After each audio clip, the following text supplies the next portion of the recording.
Hello, my name's Ben. Do you mind if I examine you? No. Consider the patient's nutritional state.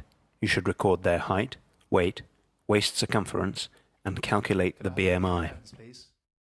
Look for nail abnormalities such as leukonychia or quilonychia. Turn them over for me. Palmar erythema is a sign of chronic liver disease, although it can be normal in pregnancy. Look at the nail specifically for finger clubbing.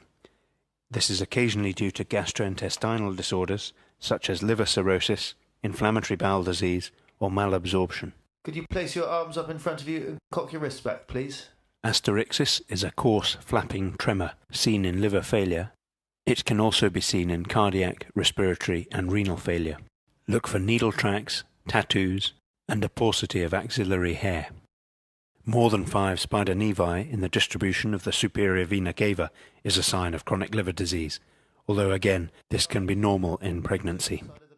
Remember that this includes the upper back, and you also need more exposure than is demonstrated here. Palpate for cervical lymph node enlargement, which may be present in lymphoma or metastatic disease. Bilateral parotid swelling can be a feature of chronic alcohol abuse. Bring your legs back up. Just rest your head back. Look for spider nevi in the face and pallor and jaundice in the eyes. I'm going to look in your eye. Look up for me. Under natural light, And down. jaundice is a diffuse yellow discoloration of the sclera. Now can you open your mouth? Look for angular stomatitis and aphthous ulcers. Also inspect the dentition. You may smell a characteristic fetor. And stick your tongue out. And The back tongue in. can be affected by iron, B12, or folate deficiencies. I'm just going to lie you flat. Examine the abdomen with the patient supine. The head should be supported to relax the abdominal muscles and the arms by the sides. Expose from the xiphisternum to the symphysis pubis, and look carefully for scars, stomata, distension, or pulsations. Do you have any pain anywhere? No. I'm just going to feel very gently. Let me know if it's sore. Ensure that your hands are warm and sit on or kneel beside the bed.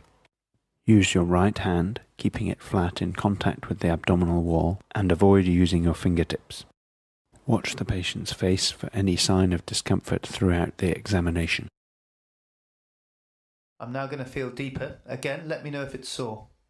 You should feel each region of the abdomen in turn with superficial palpation, and then repeat with deeper palpation.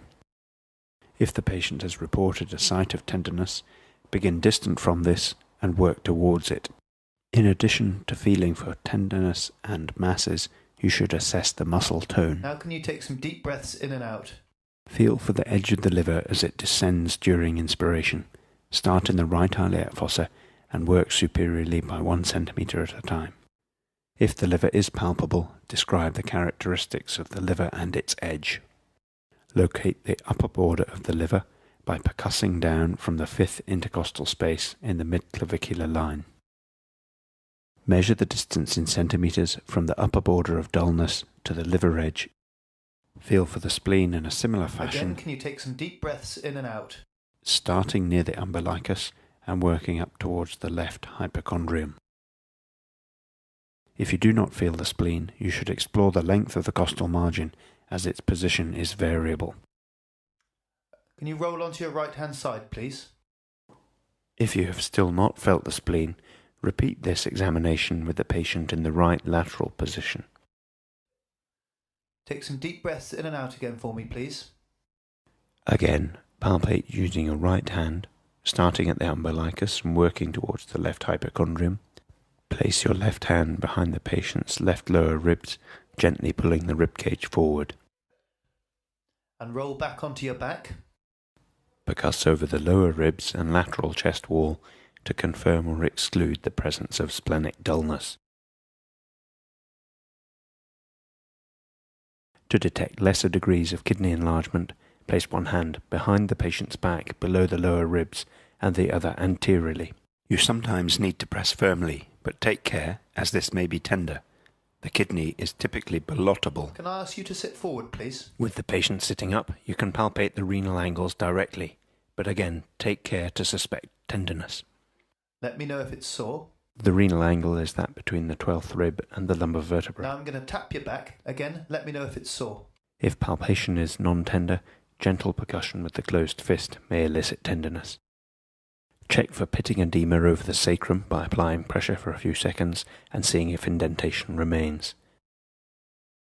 Can you lie down flat again for me, please? Percuss from superior to inferior in the midline over the abdomen. The point at which resonance changes to dullness marks the top of the bladder.